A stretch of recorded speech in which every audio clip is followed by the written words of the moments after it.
Hello guys, welcome. कैसे हैं बच्चे?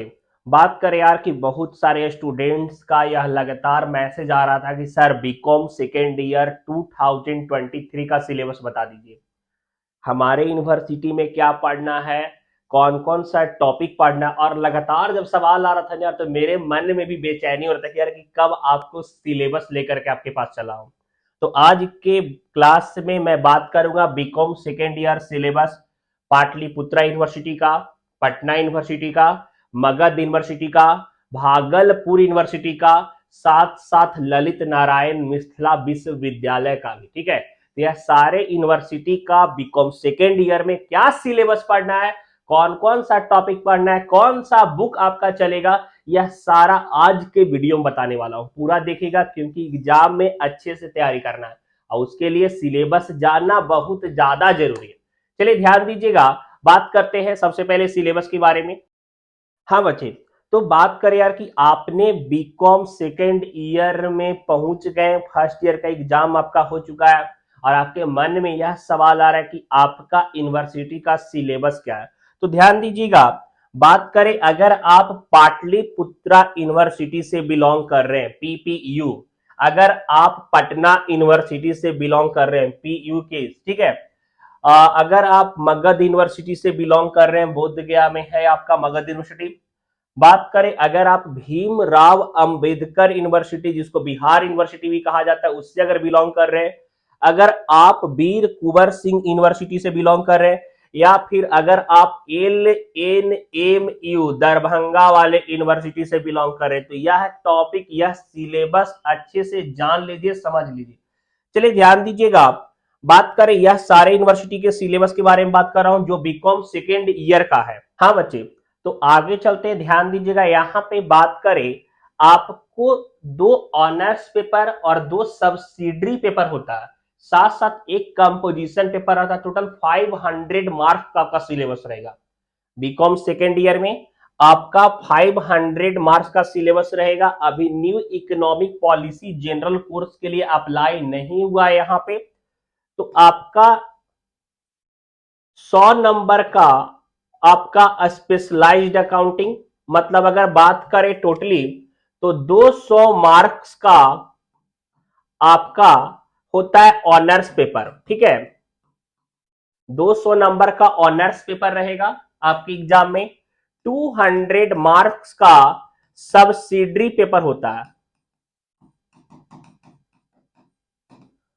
और 100 नंबर का कंपोजिशन पेपर आता है, जिसमें आप इंग्लिश भी ले सकते हो, हिंदी भी ले सकते हो, या फिर अगर आपका कोई अपना प्रिफर लैंग्वेज है जिसमें उर्दू आ गया, मिथिला आ गया, तो यह सारा लैंग्वेज का भी अलग अलग कोड है, तो आप वह भी ले सकते हो। ठीक है, तो टोटल 500 मार्क्स का होगा। 200 नंबर आपका ऑनर्स पेपर का, 200 सब्सिडरी का और 100 नंबर कंपोजिशन पेपर का।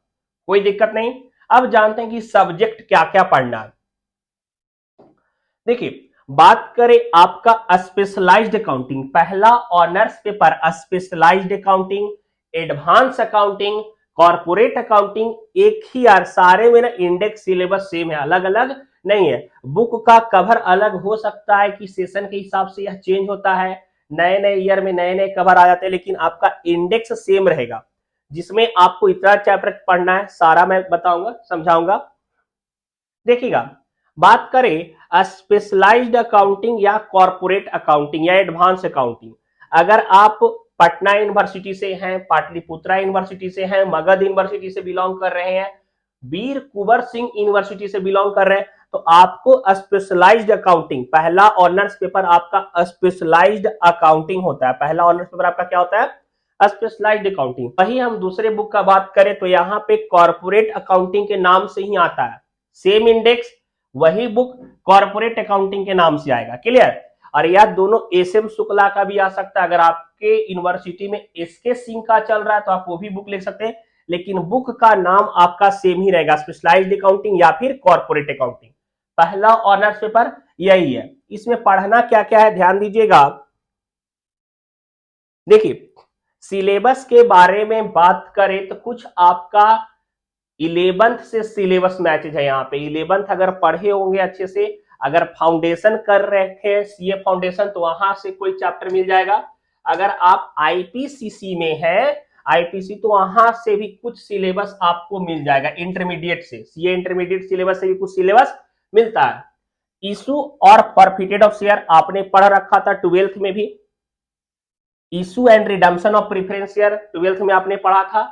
डिवेंचर आपने पढ़ रखा था। फाइनल अकाउंट ऑफ कंपनी आपका हुआ है।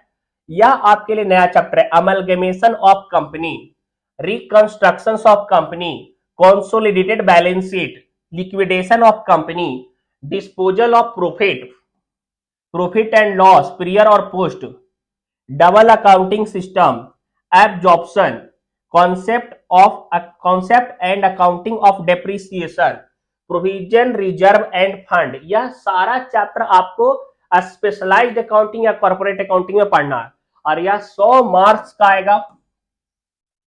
लग रहा है कि सर इतना सारा चैप्टर, बड़ा बड़ा चैप्टर कैसे पढ़ेंगे? सिलेबस के साथ ना बच्चे, चैप्टर भी एकदम कंटिन्यूटी बताऊंगा। एक एक क्वेश्चन बताएंगे, जो जो आपके क्वेश्चन बैंक में दिया हुआ है 10 साल का क्वेश्चन बैंक भी सॉल्व करवाएंगे। माइंड योर ओन सक्सेस हमारा यूट्यूब चैनल है, उसी पे लगातार पढ़ाएंगे। डाउट हो रहा है टेलीग्राम पे ज्वाइन कर लीजिए, आप अपना डाउट को भी पूछ सकते हैं, सारे सब्जेक्ट्स के नोट्स भी आपको मिलेंगे। ठीक है, चलिए आगे बात करते हैं सेकेंड ऑनर्स पेपर के बारे में।